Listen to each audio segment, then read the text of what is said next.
Pansamantalang nahirapang huminga si Pope Francis sa gitna po ng isang misa sa Vatican. Di continuare la lettura per difficoltà nel respiro. Hindi na natuloy ni Pope Francis ang pagbabasa ng kanyang mensahe sa misa para sa Armed Forces Police at security personnel doon.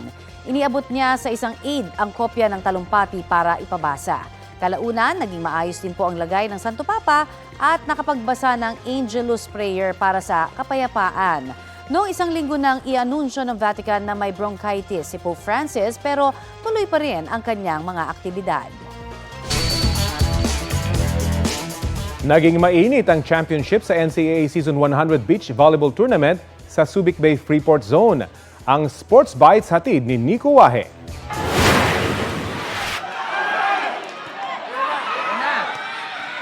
Kasabay ng hiyawan ng crowd, napaluhod na lang habang lumuluha ang Letran Lady Knights duo na sina Gia Makilang at Lara Silva. Yan ay matapos makuha ang kampinato sa NCAA Season 100 Beach Volleyball Tournament Women's Division na ginanap sa Subic Bay Freeport Zone. Tinalo nila sa championship game ang Lyceum Lady Pirates 2-1. Historic ang panalong ito ng Letran dahil naka-3-peat sila o 3 sunod-sunod na season silang kampyon. Mahirap talaga siya, as in natatalo po kami, pero yung sabi lang po ng coach namin is magtiwala lang po kami sa teammates namin and kung ano po yung bibigay ni Lord, yun lang. Itinanghal ng most valuable player si Gia Makilang na siya ring MVP last season. Napipressure po talaga ako sa mga expectation ng mga kasama namin. Hindi man ito luck lang na nanalo kami, pinaghirapan talaga namin. Sa men's division naman, bagong kampiyon ang tinanghal. From rank 7 last season to champion this season 100, ang EAC Generals na tinapos ang laban 2-0 versus Binil Blazers. Parehong rookie pa ang kanilang manlalarong sina John Ruther Abor na tinanghal na MVP at Paul Jasinsey na siya namang Rookie of the Year sa men's division. Sa totoo lang po, super hirap po talaga.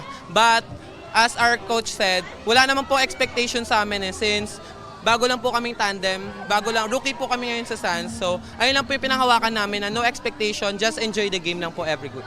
Ginawa lang po naming inspiration yung last season na nangyari po sa team namin. And ginawa po namin yun para po iangat po yung team namin. Sa Juniors Division, Arellano Braves ang nagwagi matapos talunin ng defending champion na EAC Brigadiers 2-1. Nakaunang set ang tandem ng magkapatid na sina Aljan at James Apdian ng EAC. Bago nakadalawang sunod sina John Olsen Robles, John Lester Calura tandem ng Arellano. Ang binaon lang po talaga namin laban sa EAC is tapang, lakas ng loob, sigad at tiwala po sa sarili. Ginawaran din ng MVP honor si Robles. Alam naman po namin sa sarili namin na kayang-kaya namin. Nagtitiwala po kami sa isa't isa. This season is really unpredictable. We have new champions sa juniors, seniors. And of course, sa women's, very competitive almost. Ganda ng laban. The team's really prepared for this 100 season of the NCAA.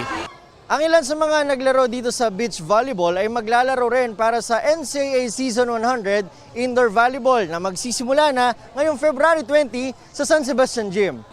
Nico Wahe, nagbabalita para sa GMA Integrated News.